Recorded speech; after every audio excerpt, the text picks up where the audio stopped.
Welcome to Share the Word. You know, in James chapter 1, verse 19, part of it says everyone should be quick to listen and slow to speak. So I'm going to take that advice, and all I'm going to say is you need to listen. 1 Corinthians chapter 10, Idolatry Now?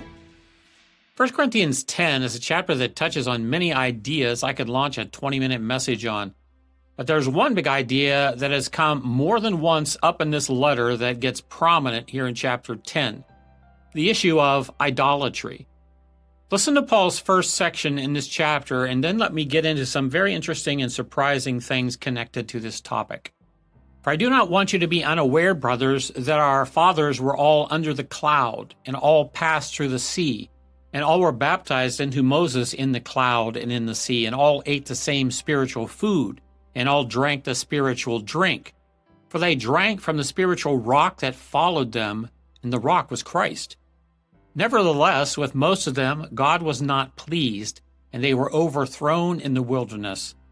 Now, these things took place as examples for us, that we might not desire evil as they did, nor be idolaters as some of them were.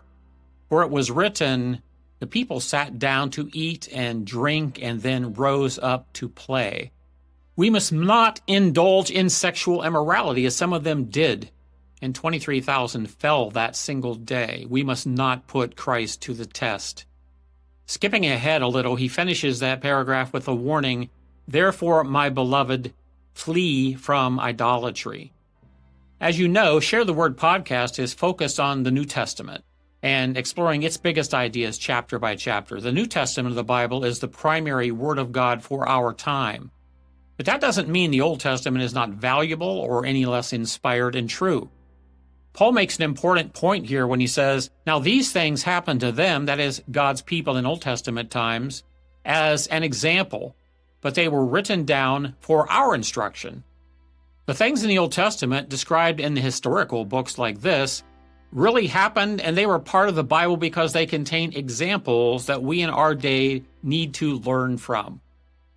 Now, you may or may not know the portion of Jewish history that Paul is alluding to here in our chapter. He's talking about the formation of the nation of Israel. Abraham's descendants, his family, had migrated to Egypt where they became a nation over the next 400 years. Although enslaved in the latter part of that period by the Egyptian pharaohs. As the Israelites called out to God for deliverance, God used a specially prepared leader named Moses to deliver and lead them out of bondage after bringing the Pharaoh to his knees with one plague after another falling on the land of Egypt. These accounts are recorded in the Old Testament book of Exodus, and they really happened, including Paul's reference to God opening up the Red Sea to allow the people to escape when Pharaoh changed his mind and had his army pursue them, as well as his reference to God leading the people with a cloud in the sky that went before them. The Jewish members of the congregation in Corinth certainly knew this formative history of the nation of Israel, but the Gentiles, I'm sure, did not. Paul reminds them all of how God miraculously fed those people. He provided water for them once they passed through the sea and were in the Sinai desert. He provided manna in the morning and quail in the evening in abundance, enough for everyone to eat their fill. By the way, the estimates are that as many as 2 to 2.5 million people were involved in this migration. Interestingly, in Exodus 17, it describes how God provided that water for this mass of people in the desert. It says there to Moses, God speaking to him, walk out in front of the people, take your staff, the one that you used when you struck the water of the Nile, referring back to the plagues in Egypt, and call some of the elders of Israel to join you. Then I will stand before you on the rock at Mount Sinai, strike the rock, and the water will come rushing out. Then the people will be able to drink their fill. So Moses struck the rock as he was told, and water gushed out as the elders looked on. God brought a fresh spring of water out of a crack in a rock in the desert. Yet Moses named that place Massah, which means testing, and Meribah, which means arguing. Massah Meribah, because the people of Israel argued with him there and tested the Lord by saying, is the Lord really with us or not? This was not a one-time event either. Neither the miraculous provisions nor the people complaining and testing God. Wherever they camped, God provided for them like this. Manna covered the ground in the morning when they awoke. Quail fell from the sky unexplainably in large numbers, and there was always a rock from which water would miraculously gush, although they were in the middle of the desert. Nevertheless, in probably their worst example of rebellion and unbelief, once, when Moses was absent for an extended time, they turned back to open idolatry. In chapter 32 of Exodus is the account of God calling Moses up on the mountain to receive the law, and he was gone for several days, much longer than they expected. After a time, the people persuaded his brother Aaron that he was probably not coming back. But let's have a festival! This is when the golden calf was fashioned from their melted gold jewelry, an idol like those worshipped back in Egypt and the other pagan nations around them. How could these people who had experienced God's power and provision so many times so quickly turn back to idolatry? By the time Moses finally came down from the mountain carrying the tablets with the law of God inscribed on them, things had gotten completely out of hand. Paul's brief summary here of what he found was the people sat down to eat and drink and rose up to play, and they indulged in sexual immorality. It devolved into a kind of frenzied pagan revelry practiced by those who didn't know God. It was a wild scene, he found, with feasting and dancing around the idol, and apparently some kind of sexual orgy was going on. Moses was so angry at what he saw, he smashed the tablets containing God's law. And God was so angry that he would have destroyed them all had not Moses intervened and reminded him, these are your people that you made promises to. You've promised to their forefathers things that have not yet been fulfilled. But still, 23,000 Israelites died that day as judgment for this blatant and shameful display of turning away from God and attempting to replace him with an idol made by their own hands.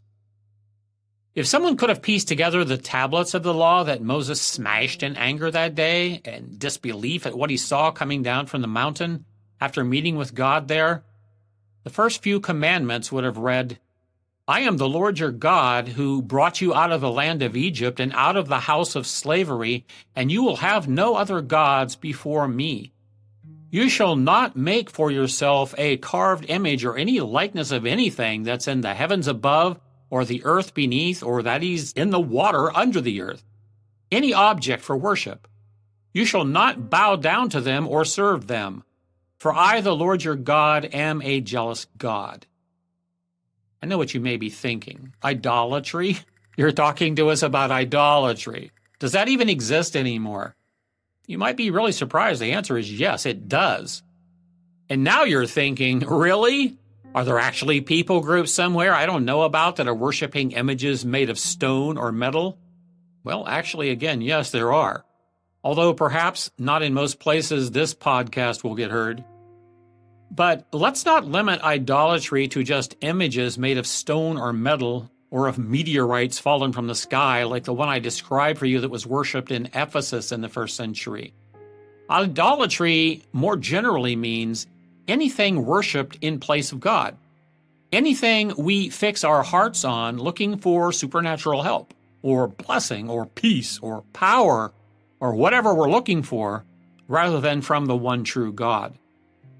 This is interesting. Think about this with me for a moment.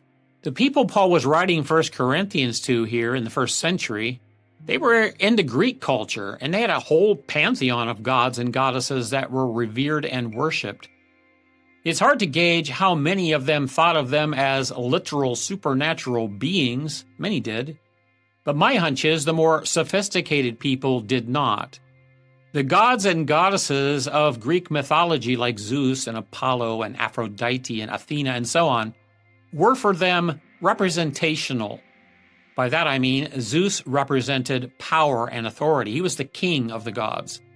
Apollo represented wisdom and intelligence. Aphrodite, beauty and sensual pleasure. Dionysus was the god of wine and revelry. He was the party god. Their gods and goddesses written about in their myths and whose images they carved in stone, their idols, which we've discovered in the ruins of their ancient temples. These were just representations of things people have always sought after: power, pleasure, beauty, ecstasy, wisdom, wealth, just a crazy good time. If we're being completely honest, these are still the same idols in our society, the same things most people still pursue, and we could use the word worship. Worship is not too strong a word, because these are our idols, and people's devotion to these things is in fact their worship. These are the things that people all around us, some of us, honestly, hope will bring satisfaction. Hope will take them where they want to go, to experience and enjoy what they hope to get out of this life. But in the final analysis, they don't. Man, I ran across something this week in research that really struck me. It was a college commencement speech delivered some years ago. The year was 2005, and it was delivered at an upscale liberal arts school's graduation ceremony. A young, distinguished writer and intellectual, himself a university professor, a man named David Foster Wallace, was the invited commencement speaker that year, and the parents and students heard anything but a typical graduation address that day.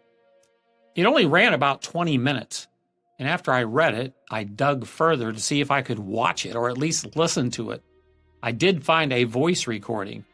When I read it, I was struck by his precise use of words and his tone, but on the recording, I was struck by something different, by how at the outset of his address, parents and students could be heard laughing at some of his remarks, but as he went on, that laughter was rare, and by the end of it, you could hear a pin drop. I can say this for sure after some checking. David Foster Wallace did not claim to be a Christian. But listening to some of his thoughts in that speech that day, I can't help but think he was getting near the kingdom of God, if you know what I mean. He was a deep thinker, not someone okay just flowing along with the shallow but numbing values of our contemporary culture. He did not just repeat the drivel you normally hear at such occasions. I wish I could play you the whole thing, but I don't have time, and that may even be illegal. But I want to share some of his thoughts that rang so true to me. I'm going to quote from his speech verbatim, although it will be in cuttings from the whole. Listen for how his big idea intersects with our big idea in today's chapter about idolatry. He began this way. There are these two young fish swimming along, and they happen to meet an older fish swimming in the opposite direction, who nods at them and says, "Morning, boys, how's the water?" And the two young fish swim on for a bit, and then eventually one of them looks at the other and goes, "What the heck is water?" This is a standard requirement of U.S. commencement speeches, he said, the deployment of didactic little parable-ish stories. But if you're worried that I plan to present myself here as the wise older fish explaining what water is to you younger fish, please don't be. I'm not the wise old fish. The point of the fish story is merely that the most obvious, most important realities are often the ones hardest to see and least talked about. Of course, the main requirement of speeches like this is that I'm supposed to talk about your liberal arts education's meaning, to try to explain why the degree you're about to receive has actual human value, instead of just a material payoff. So let's talk about the single most pervasive cliche in the commencement speech genre, which is that a liberal arts education is not to so much fill you up with knowledge as it is about to, quote, teach you how to think. I'm going to posit to you that it isn't really just about the capacity to think, but rather about the choice of what to think about. To have just a little critical awareness about myself and my certainties. Because a huge percentage of the stuff I tend to be automatically certain of, as it turns out, I've been totally wrong and deluded. I've learned this stuff the hard way. I predict you graduates will too. Here's just one example of the total wrongness of something I tend to be automatically sure of. Everything in my own immediate experience supports my deep belief that I am the absolute center of the universe, the realest, most vivid, most important person in existence. We rarely think about this sort of natural, basic self-centeredness because it's socially repulsive. But it's pretty much the same for all of us. It's our default setting. We're hardwired this way. Think about it. There is no experience that you have had that you are not the absolute center of. Other people's thoughts and feelings have to be communicated to you somehow, but your own are so immediate, so urgent, so real. 20 years after my graduation, I've come gradually to understand that the liberal arts cliche about teaching you how to think is actually shorthand for a much deeper, more serious area. Learning how to exercise some control over how and what you think. It means being conscious and aware enough to choose what you pay attention to and to choose how you construct meaning from your experiences. Think of the old cliche, the quote, "The mind is an excellent servant, but a terrible master." So lame and unexciting on the surface, this actually expresses a great and terrible truth. It's not the least bit coincidental that adults who commit suicide with firearms almost always shoot themselves in the head. They shoot their terrible master. And the truth is that most of those who commit suicide are actually dead long before they pull the trigger. This may sound like hyperbole or abstract nonsense, so let me get concrete. The plain fact is that you graduating seniors do not yet have any real clue what the day in, day out of adult life really means. There happens to be a whole large part of adult American life that nobody talks about in commencement speeches. One such part involves boredom, routine, and petty frustrations. The parents and older folks here know what I'm talking about. If you're aware enough to give yourself a choice, you can choose to look differently at the fat, dead-eyed, over-made-up lady who just screamed at her kid in front of you in the grocery line. Maybe she's not usually like that. Maybe she's been up 3 straight nights holding the hand of a husband who's dying of bone cancer. Or maybe that lady is the low-wage clerk at the motor vehicle department who just yesterday helped your spouse resolve a horrific, infuriating red tape problem through a small act of her kindness. It just depends on what you choose to consider. If you're automatically sure that you know what reality is and you are operating on your default setting, then you, like me, probably won't consider possibilities that aren't annoying and making you miserable. But if you really learn how to pay attention, then you will know there are other options. It will actually be within your power to experience a crowded, hot, slow, consumer hell type situation as not only meaningful, but possibly sacred, on fire with the same force that made the stars, with love, with fellowship, the mystical oneness of all things down deep. Not that that mystical stuff is necessarily true either. The only thing that's true with a capital T is that we get to decide how we're going to see it all.